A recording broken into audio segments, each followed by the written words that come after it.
Assalamualaikum warahmatullahi wabarakatuh. Perkenalkan, nama saya Septiana Dewi dari Prodi Sistem Informasi. Pada hari ini, saya akan mengerjakan tugas 2 mata kuliah pemrograman berbasis web. Langsung saja untuk soalnya, Anda diminta untuk membuat sebuah aplikasi website sederhana untuk pemesanan bahan ajar di universitas terbuka. Pada tugas praktik kedua ini, mahasiswa berfokus untuk membuat aplikasi website berbasis WJS sebagai framework yang digunakan sepanjang pengerjaan tugas praktik 2, sehingga data-data yang dibutuhkan tidak dibaca melalui database, tapi melalui JS file sebagai dummy data yang akan dilampirkan bersamaan dengan tugas praktik ini. Buatlah dua halaman website yang perlu dikembangkan sebagai berikut. Yang pertama, halaman stok bahan ajar. Halaman ini menampilkan daftar stok bahan ajar untuk seluruh UT daerah.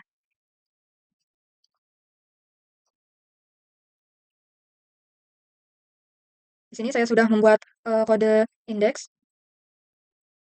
Seperti ini tampilannya. Selamat datang di aplikasi Sita UT, Sistem Informasi dan Transaksi Bahan Ajar Universitas Terbuka. Sesuai dengan kode ini.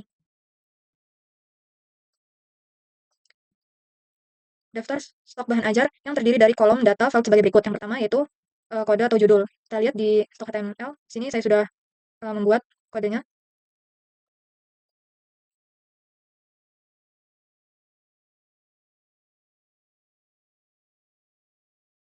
Ini daftar stok bahan ajar. Sesuai dengan soal. Yang pertama, kode mata kuliah, nama mata kuliah, kode, judul, kategori, UT daerah, lokasi rak, jumlah stok bahan ajar, jumlah stok safety bahan ajar, status, dan catatan.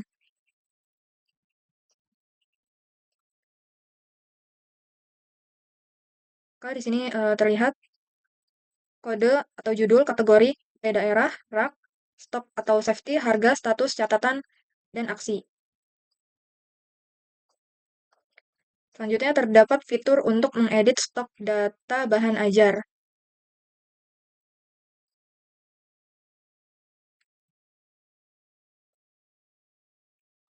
Sini saya akan mengedit untuk stok bahan data bahan ajar. Maka akan berubah. Atau saya edit lagi menjadi 0, maka statusnya akan berubah menjadi kosong. Selanjutnya terdapat fitur untuk melakukan filter dan sort data stok. Sini saya sudah membuat filter dan urutkan data. Contohnya itu Jakarta.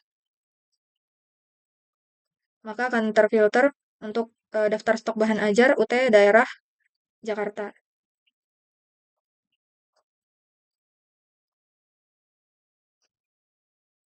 Sesuai terdapat filter stok berdasarkan UT daerah dan kategori mata kuliah. Terdapat filter yang hanya menampilkan jumlah stok, quantity kurang dari jumlah safety stock, dan jumlah stok sama dengan 0 untuk menjadi daftar yang dapat mengingatkan untuk melakukan reorder bahan ajar.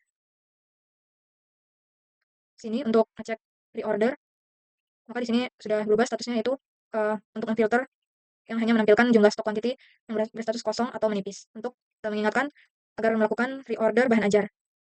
Terdapat fitur sort yang mengurutkan berdasarkan judul, stok, dan harga. Sini yaitu untuk judul, untuk mengurutkan stok, sudah terurut dari yang sedikit kosong sampai yang aman.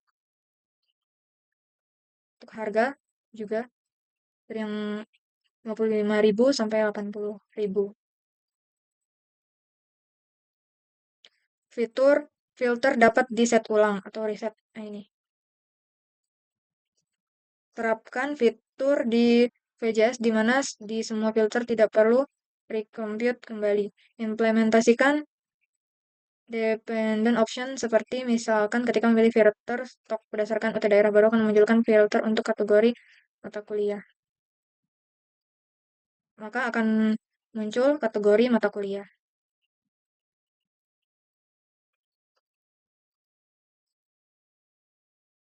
Selanjutnya menampilkan status dari stok bahan ajar, memberikan status aman dengan menggunakan simbol yang memberi tanda yang memberikan kesan aman ataupun teks berwarna hijau apabila stok eh, lebih lebih besar dari safety stock.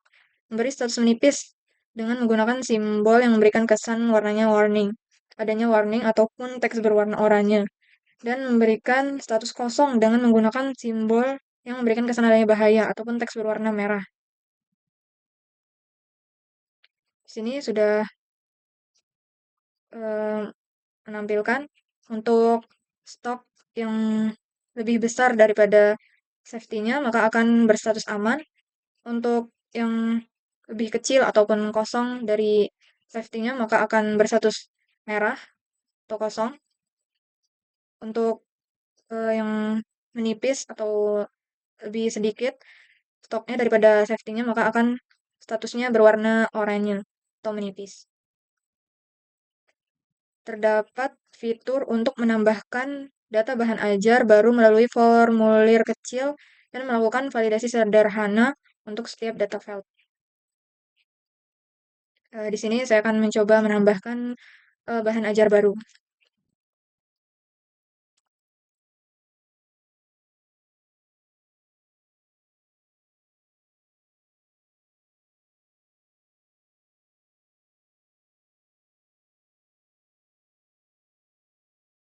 Sini saya klik simpan bahan ajar, maka sudah bertambah. Untuk judulnya pemrograman berbasis web untuk kuliah wajib, kota daerah Jakarta, raknya, stock and safety, harga, statusnya aman karena stoknya lebih besar daripada safety-nya. Untuk catatannya, data baru, data input baru. Selanjutnya yaitu nomor 2. Yang kedua yaitu tracking delivery order. Halaman ini menampilkan halaman untuk tracking status pengiriman DO bahan ajar seperti pada tugas praktik 1, tetapi di sini perlu menerapkan penggunaan framework Vue.js. Terdapat fitur untuk menambahkan input delivery order yang baru. Berikut adalah data field yang perlu diisi. Yang pertama itu nomor DO, tahun berjalan, sequence number. Misal nomor DO 2025-001 untuk data awal. Selanjutnya, jika sudah ada data tracking terbaru, menjadi DO 2005-002 dan seterusnya. Di sini saya sudah membuat kodenya. Sini untuk ekspedisi pengiriman. Ini untuk riwayat pengiriman DO terdaftar, ada nomor DO, NIM atau nama ekspedisi paket bahan ajar, total harga, tanggal kirim.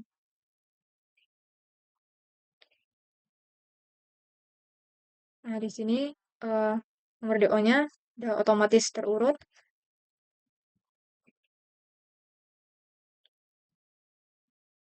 NIM diisi secara manual oleh pengguna, nama diisi secara manual oleh pengguna, ekspedisi JNE reguler atau JNE Express dipilih oleh pengguna berdasarkan data pada UPBJJ list.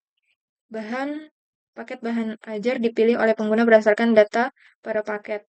Gunakan elemen select dan menampilkan di halaman web informasi, kode paket, dan nama paket. Setelah memilih paket, akan muncul detail isi paket bahan ajar tersebut di bawah elemen select. Tanggal kirim dapat diisi manual ataupun menggunakan fungsi date untuk mengambil local time. Total harga diambil dari data pada array of object. Langsung saja saya coba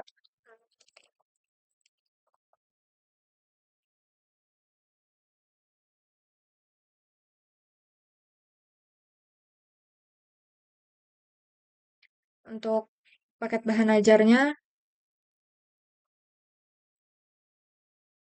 Tanggal kirim saya mengambil local time. Untuk total harga diambil dari data pada array.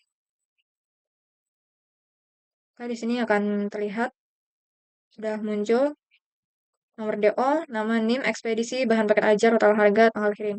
Saya akan mencoba dengan nama mahasiswa lain atau saya.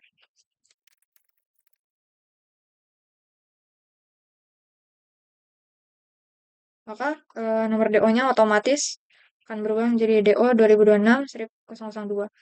Nama dan NIM, ekspedisi, bahan paket ajar, total harga, dan tanggal kirimnya. Sekian untuk tugas 2 mata kuliah pemrograman berbasis web pada kesempatan kali ini. Mohon maaf apabila ada kekurangan ataupun kesalahan. Wassalamualaikum warahmatullahi wabarakatuh.